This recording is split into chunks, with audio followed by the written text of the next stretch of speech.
Hello friends, welcome back to my YouTube channel. So today I am here with you with some interesting tricks to remember the cell cycle. Cell cycle में सबसे पहले हमने पढ़ा था कि cell cycle basically है क्या। एक क्विक रिकैप ले लेते हैं, उसके बाद हम ट्रिक्स की बात करेंगे। सबसे पहले हमने पढ़ा था कि सेल साइकिल है क्या। It is basically the events that occurs in a cell in which the cell duplicates its genome, जिसमें सेल अपने जीनोम को डबल करेगा और साथ में अपने जितने भी मेन कॉन्स्टेंट्स होंगे, एक सेल को जो ज़रूरी मेन कॉन्स्टेंट्स चाहिए होते हैं उनको वो सिंथेसाइज करेगा। देन उसके बाद सेल के पास जब सब कुछ डबल हो जाएगा, उसके बाद सेल अपने आप को डिवाइड कर देता है ताकि वो दो डॉटर सेल्स बना सकें। इन्हीं डॉटर सेल्स की वजह से हमारी बॉडी जो है वो ग्रो करती है। सबसे पहले हमने पढ़ा था कि सेल के दो फेजेस होते हैं। सेल साइकिल में दो फेजेस मेन होते हैं जिनकी वजह से हमारा पूरा सेल साइकिल चलता है। सबसे पहला था हमारा interface and the other one is mitotic phase. Interface में हमने पढ़ा था कि हमारे फर्दर थ्री फेजेस होते हैं, gap one phase, S phase and third is gap two phase. और माइटोटिक फेज में भी हमने फर्दर टू फेजेस पढ़े थे। इंटरफेस को हमने दो नाम से और पढ़ा था, one is undividing phase and the other one is intermitosis. Okay, तो सबसे पहले पढ़ते हैं इंटरफेस के फेजेस के बारे में। सबसे पहला था हमारा गैप वन फेज। ऑब्वियसली जब एक सेल को डिवाइड करना है, पहले उसकी खुद एक अच्छी ग्रोथ होगी तो वो अच्छे से डिवाइड कर पाएगा, इसलिए गैप वन फेज में हमारा जो सेल था वो अच्छे से ग्रो करता है।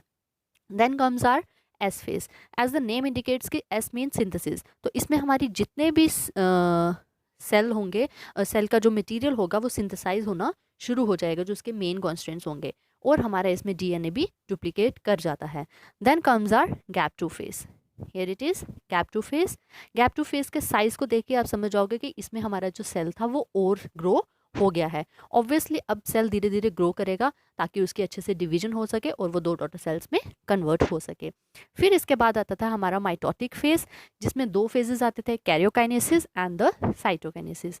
कैरियोकाइनेसिस में मैंने आपसे बोला था कि उसमें वो न्यूक्लियस की डिवीजन होगी, और साइटोकाइनेसिस में मैंने बोला था कि साइटो के नेम से आपको समझ आ जाएगा कि इसमें साइटोप्लाज्म की डिवीजन होगी। अब माइटोटिक फेज में आगे उसके फर्दर फोर फेजेस थे, प्रोफेज, मेटाफेज, एनाफेज और टीलोफेज।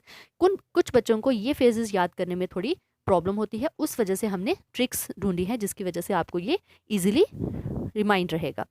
फिर इसके बाद हमारी ये आ गई ट्रिक्स। सबसे पहली ट्रिक रहेगी हमारी इंटरफेस के लिए।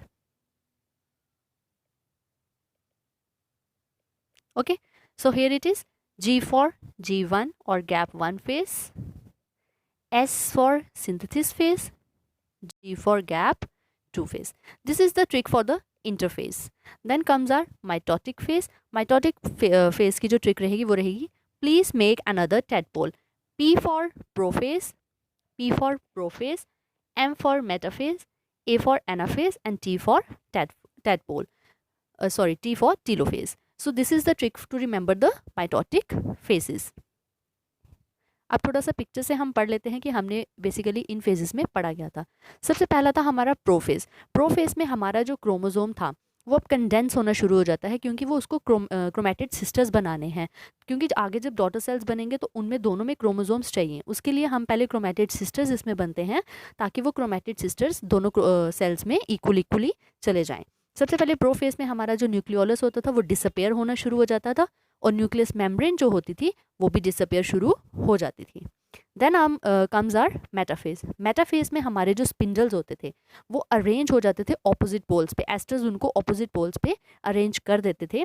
अब इन स्पिंडल्स पे इक्वेटोरियल प्लेट बनती थी, एक इमेजिनरी प्लेट है जो दिखती नहीं है, but in a sequence, in a plate like sequence में वो वहाँ पे हमारे क्रोमेटिड सिस्टर जो हैं वो अरेंज हो जाते थे। एनाफेज में हमारे जो स्पिंडल्स थे वो श्रिंक यानी कि कंडेंस होना शुरू हो जाते थे, ताकि जो क्रोमेटिड सिस्टर्स हैं वो एक दूसरे से अलग हो जाएं और ऑपोजिट पोल्स पे वो चले जाएं। टेलोफेज में आते आते हमारे जो ऑलमोस्ट डॉटर सेल्स बन गए होते थे, बस उनके साइटोप्लाज्म की डिवीजन होना अभी बाकी होती थी। तो टेलोफेज में हमारे जो न्यूक्लियोलस होता था, न्यूक्लियर मेम्ब्रेन होती थी, बाकी जो भी मटेरियल होता था वो वापस बनना शुरू हो जाता था। Then comes our cytokinesis in which the cytoplasm divides. इसमें साइटोप्लाज्म डिवाइड हो जाता था और हमारे दो डॉटर सेल्स बन जाते थे जिनमें इक्वल नंबर ऑफ क्रोमोसोम्स रहते थे, और जितना भी बाकी मटेरियल होता था वो भी इक्वल हो जाता था। So this is all about the cell cycle. I hope you like the video. If you like it, please like, share and subscribe to my channel. Thank you.